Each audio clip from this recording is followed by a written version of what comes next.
Today's episode is brought to you by America's Best Unlimited Network. Don't miss a show with unlimited data from T-Mobile. Game of Thrones has a sprawling cast of carefully developed three-dimensional characters, and we thought, who else has an ensemble of characters in 3 dimensions? Pixar! But could there really be many similarities between a brutal, very grown-up medieval high fantasy drama and a bunch of heartwarming cartoons made for all ages? Not really. But we had a deadline, so here are all the surprising similarities between Game of Thrones and Pixar characters. Littlefinger is one of the craftiest, most clever, diabolical characters on Game of Thrones. A man with great ambition and no morals. I wouldn't bet against you. And his Pixar counterpart is a sinister villain disguised as a benevolent, strawberry-scented mentor. Of course, I mean Lotso Huggenbear. The guy may seem plush and huggable on the outside, but inside, he's a monster. Littlefinger presents himself as your best friend. We're friends, aren't we, Lord Varys? I'd like to think we are. I hope you know that I'm your friend, Sansa, your true friend. Just like Lotso welcoming new toys to Sunnyside Daycare. We coming. First thing you gotta know about me, I'm a hugger. But you can't trust them. What are you two conspiring about? Why don't you come on back, join our family again? Really, they're just using other people to get what they want. What's in it for me? Because at the end of the day, they don't really believe in anything but themselves and their own ambition. There's no justice in the world. Not unless we make it. We're all just trash, waiting to be thrown away. And in the end, they'll always betray you. Where's your kid now, Sheriff? No! I did warn you not to trust me. Lotso sells out the new toys at Sunnyside to little kids who torture them. The little ones love new toys. Littlefinger gives Roz over to Joffrey for the same purpose. Joffrey's not the sort of boy who gives away his toys. He also marries Sansa off to the cruel Ramsay Bolton. Where are you taking me? Home. But don't worry, at least one wronged woman puts each of the characters in their place. I never want to see you again. You're a liar and a bully, and I'd rather rot in this dumpster than join any family of yours. Would you believe that they're both motivated by long-lost, unrequited loves? I've been unlucky in my affections, sadly. Littlefinger for Catelyn Tully, who married Ned Stark. I have only loved one woman. Only one. My entire life. And Lotso for Daisy, the girl who lost and replaced him. Oh, and they also prefer throwing people to their deaths. Why don't you join her? Now, there are some obvious superficial connections to be made between Samwell Tarly and Rex the Dinosaur. Sure, they're both a bit clumsy. How do you spell FBI? High crime scene. Oh, why don't you watch where you're going, Godzilla? And they're a little burly. Oh! What's the matter, Piggy? You crying because you're cold? And even though they're supposed to be intimidating, Oh, I'm going for fearsome here, but I just don't feel it. I think I'm just coming off as annoying. they're kind of scared of everything. You can't fight. You're afraid of heights and almost everything else, probably. Should we be hysterical? But they're also very smart and possess a lot of arcane knowledge. Well, I'm not really from Mattel. I'm actually from a smaller company that was purchased in a leveraged buyout. It was the first castle on the wall. The Watch abandoned it during the reign of King Jeor I. How do you know all that? I read about it in a very old book. In fact, they often become the exposition machines for their respective shows and films. I know how to defeat Zerg! Look, it's not the wall, it's the elevator! We're going to daycare! It's a map of Dragonstone. The Targaryens built their first stronghold there when they invaded Westeros. Plus, let's not forget, they were the first ones to take down their franchise's most deadly menaces. I can't look! Did it? I finally defeated Zerg! Now, every great hero needs their support system. Enter Jeor Mormont and Mater from Cars. My place is by your side. Whoa! Get it on! Both of these characters support their best friends when no one else will. You have a gentle heart. You would not only be respected and feared, you would be loved. I knowed I made a good choice. In what? My best friend. Then, accidentally try to take out their best friends and get removed from the team. That wine merchant tried to poison me because of your information. I stopped you from drinking his wine. Because you knew it was poisoned.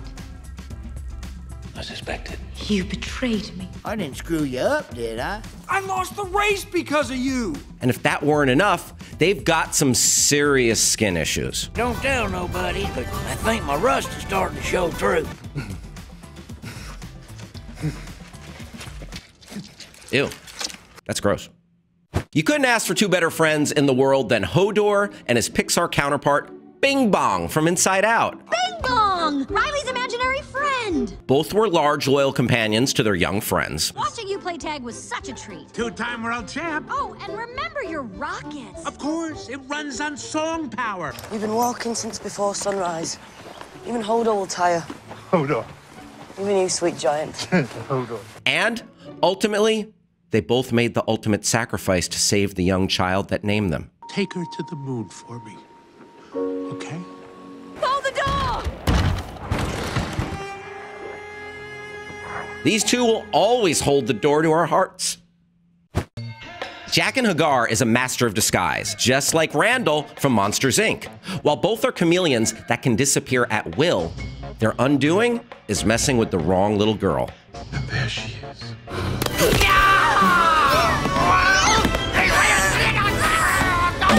Ned Stark and Ellie Fredrickson were two characters we instantly fell in love with. I like you. Wow. They reaffirmed for us that true love does exist. You are not taking my husband anywhere. He belongs to me now. But just before the stories really got started, a dramatic twist of fate took them both out of the picture, leaving their loved ones and audiences brokenhearted.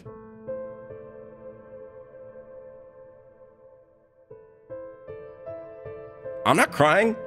You're crying. The captain from Wall-E and Robert Baratheon are two well-intentioned leaders who aren't quite fit to lead without heavy assistance.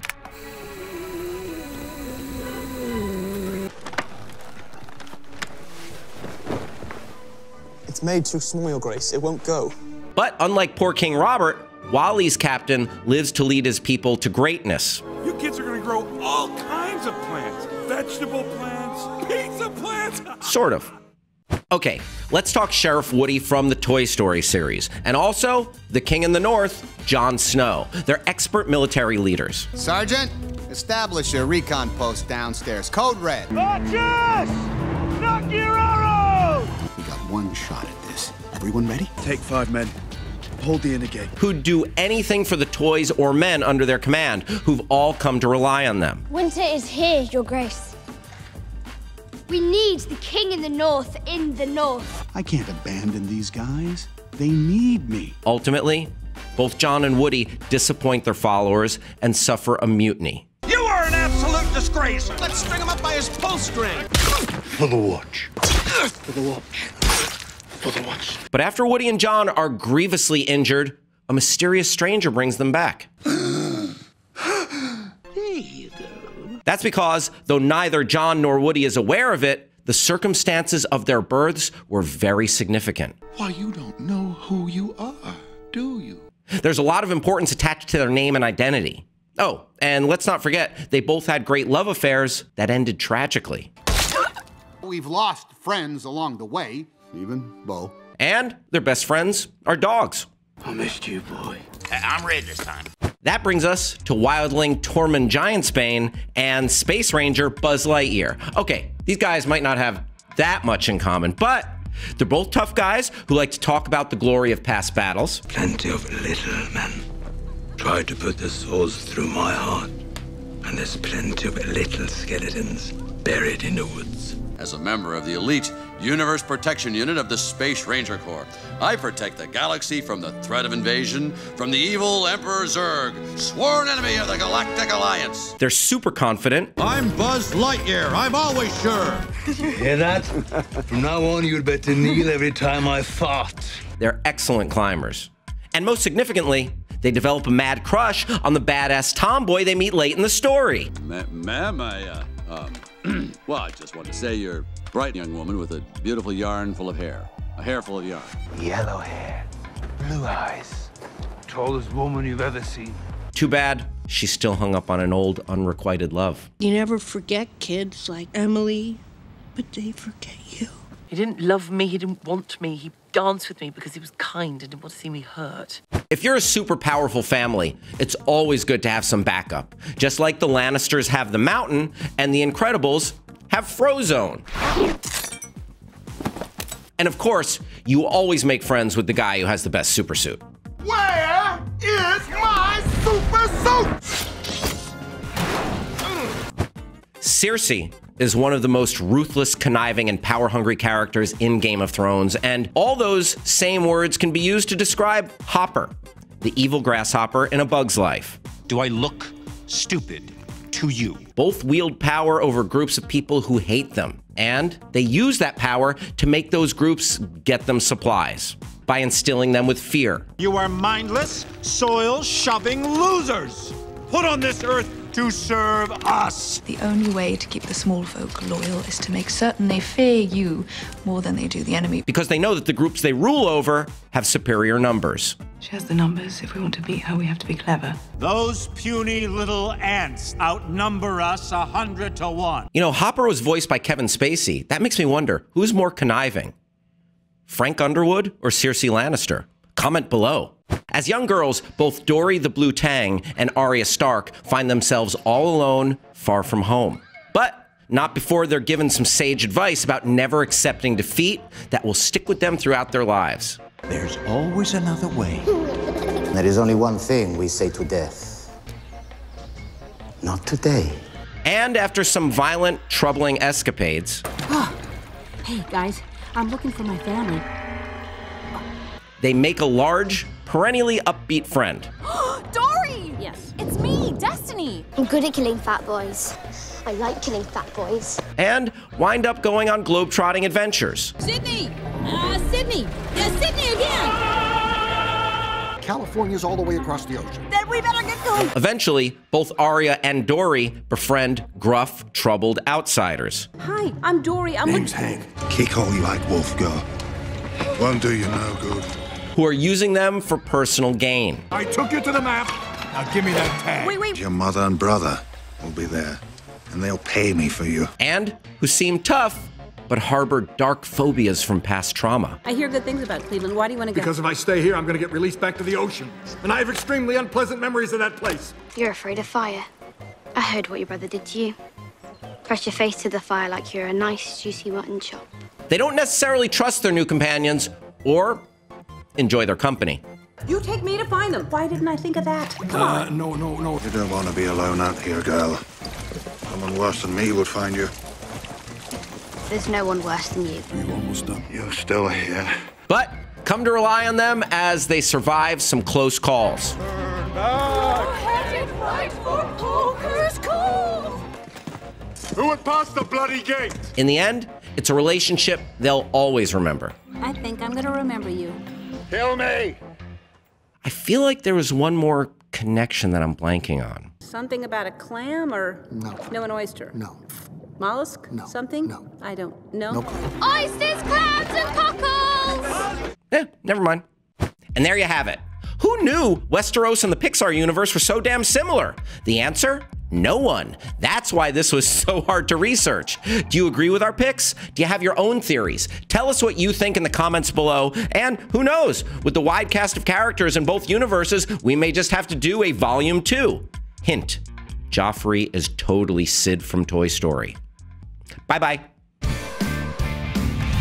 Thanks again to T-Mobile for sponsoring today's episode. Check out what makes them America's best unlimited network at T-Mobile.com/coverage.